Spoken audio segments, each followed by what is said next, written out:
సంకటహరుడైనటువంటి వెంకటేశ్వర స్వామికి ప్రణామాలు. ఇక్కడ కలుసుకునేదానికి మూల కారణభూతుడైన శ్రీమాన్ పత్రిజీ గారికి, ఇంతకుముందు వేదిక మీద కూర్చున్నటువంటి అతిరథ మహారథులు అందరికీ, ఆత్మస్వరూపులు ధ్యాన రూపులు అయిన మీ అందరికీ శిరస్స నమస్కారాలు. ఒక దోమను పట్టుకొని ఏనుగు చందంగా చెప్పినట్లుంది నా గురించి ఏందో ఇంత కొట్టడం. ఎంతమంది ధ్యానులు ఎన్నెన్ని అనుభవాలు పొందుతూ ఉన్నారు. మాకు ఏళ్ళు పట్టింది, సమయం తక్కువ ఉంది, మాట్లాడేవాళ్ళు ఎక్కువ ఉన్నారు, గొప్పవాళ్లకు సత్కారాలు కూడా చేసేది ఉంది. చాలా కొద్దిగా క్లుప్తంగానే చెప్తాము అనుకుంటున్నాను. బ్రహ్మ దగ్గర సప్త ఋషులు ఉంటారు. వాళ్ళలో అత్రి ఒకళ్ళు, కశ్యపుడు ఒకడు. మీలో ఎంతమందికి తెలుసు?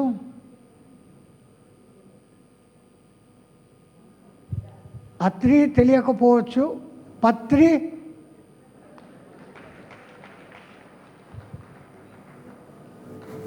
ఈ పొద్దు ఇక్కడ కూర్చున్న బివి రెడ్డి గారు, పత్రి గారు, ఆ అత్రి, ఆ కశ్యపుడు. మీకు చరిత్ర తెలియకపోవచ్చు. నిరాకారమైనటువంటి పరబ్రహ్మాన్ని భూమి మీదికి సాకారంగా తీసుకురావాలని అత్రి అనసూయలు కఠోర తపస్సు చేసి దత్తాత్రేయుడిని భూమి మీదికి తీసుకొని వచ్చారు. ఎంత కఠిన ప్రయత్నం అది. ఆ అత్రికి ఎందుకు అంత కనెక్షన్ ఉంది? చాలా చోట్ల నేను చెప్పాను. పత్రి అన్న పేరులోనే ఆయన సంకల్పాలు పెట్టుకొని వచ్చాడు. త్రీ ఎందుకు కదా ఉంది. ఆయన 3 సంకల్పాలు మనకందరికీ తెలిసినటివే కదా. ఒకటి శాకాహార జగత్తు, పిరమిడ్ జగత్తు, ధ్యాన జగత్తు.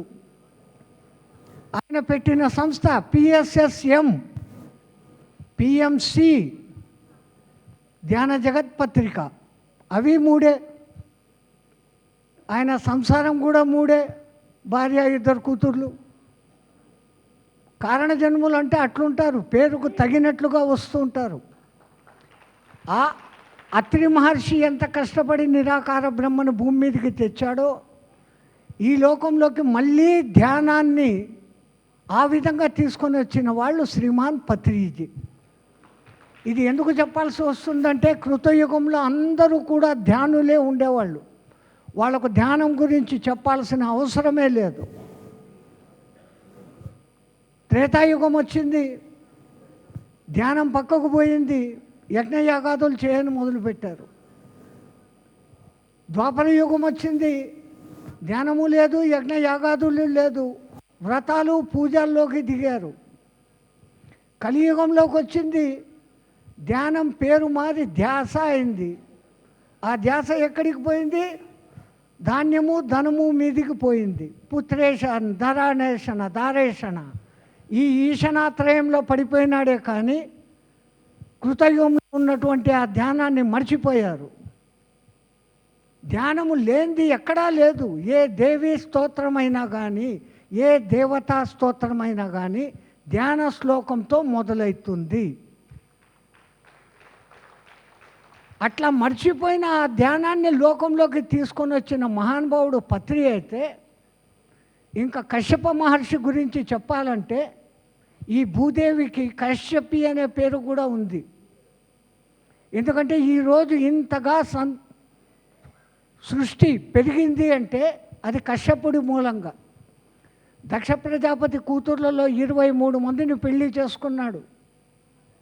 గరుత్మంత సంతానం దగ్గర నుంచి, పాముల సంతానం వినత కదురోల దగ్గర నుంచి, మానవులు, దానవులు, యక్ష, కిన్నెర, కింపురుషులు ఒక్కొక్క భార్య ద్వారా ఆయన పొందాడు.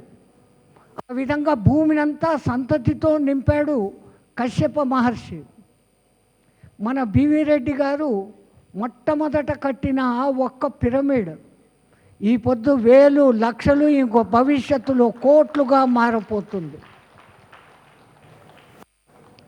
కలియుగ ప్రత్యక్ష దైవం శ్రీ వెంకటేశ్వర స్వామి మీరు ఒక 70 ఏళ్ల కింద కనుక వచ్చి చూసి ఉంటే ఈ వైభోగం అప్పుడు లేదు. ఆయన ప్రభావం ఎప్పటికీ ఉంది. నిత్యనూతనంగా పెరుగుతూ వచ్చి ఈ పొద్దు ఉండి ఆదాయం 4 కోట్లకు చేరింది. అప్పుడు 4,000 కూడా ఉండేది కాదు. అలాగనే పత్రిజీ గారు మొదలుపెట్టిన ఈ మూమెంట్ 30 ఏళ్లలోనే లక్షల పిరమిడ్లకు కోట్ల మంది ధ్యాన సాధకులుగా మారింది. భవిష్యత్తులో ఇంకొక 30-40 ఏళ్లలో కోట్లు కోట్లు కోట్లు ప్రపంచమంతా కూడా వ్యాప్తి చెందుతుంది. ఇది తథ్యం, ఇది తథ్యం, ఇది తథ్యం.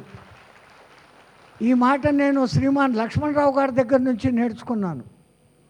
మనమంతా ఎంతసేపు నెగటివ్గా నాకు అది కాలేదు, నాకు ఇది కాలేదు, ఈ ఏడుపులో ఉంటాం. ధ్యానముతో ఎక్కడో ఉన్న సెంటు డబ్బాలోని సెంటును చేతిలోకి తీసుకొని రాగలిగినాను అని ప్రత్యక్షంగా మనకు ఉదాహరణ జరుగుతూ ఉంటే మన సంకల్పాలను మనం ధ్యానంతో ఎందుకు పూర్తి చేసుకోలేం? మన లోపలికి ప్రయాణించి మన ఆత్మతత్వాన్ని మనం ఎందుకు తెలుసుకోలేం? మనం తెలుసుకున్న ఈ జ్ఞానాన్ని నలుగురికి ఎందుకు పంచడం లేకుండా ఉన్నాం? మనం పంచడం మొదలు పెడితే ఇక్కడ వచ్చిన ఈ 1000 మందిలో ఒక్కొక్కరు ఇద్దరికి చెప్పని మొదలు పెడుతున్నా కానీ లక్షల్లో చేరతారు. ఆ లక్షలు ఇంకో చెప్తే కోట్లకు చేరతారు. జ్ఞాన అనుభవాలు చెప్తారు. అనుభవాలు చెప్తే ఏమైంది? సహకారం అందించాల. ఒకళ్ళు ఎక్కడైనా పిరమిడ్ కడుతున్నారంటే, ఒక ధ్యాన సభ జరుగుతూ ఉంది అంటే అక్కడికి మన వంతుగా అక్కడ ఉండడం, మన అభిప్రాయాలు చెప్పడం, ఇలా చేస్తూ ఈ మూమెంట్ను 3 పువ్వులు 6 కాయలుగా ముందుకు తీసుకుపోవాలని మిమ్మల్ని అందరినీ మళ్ళీ మళ్ళీ కోరుకుంటూ, మొదటి ధ్యాన యజ్ఞానికి వచ్చాము, 2వ దానికి వచ్చాము. ఆ దేవుడు కరుణిస్తే ప్రతి సంవత్సరము వస్తాము. ఇది నిరంతర ప్రక్రియగా జరిగి ఈ యజ్ఞ ఫలాలు మన భరతమాతకే కాకుండా సమస్త మానవాళికి, సమస్త జంతుజాలికి, సమస్త జీవజాతికి చేరుగాక అని మనస్ఫూర్తిగా కోరుకుంటూ జై శ్రీమన్నారాయణ.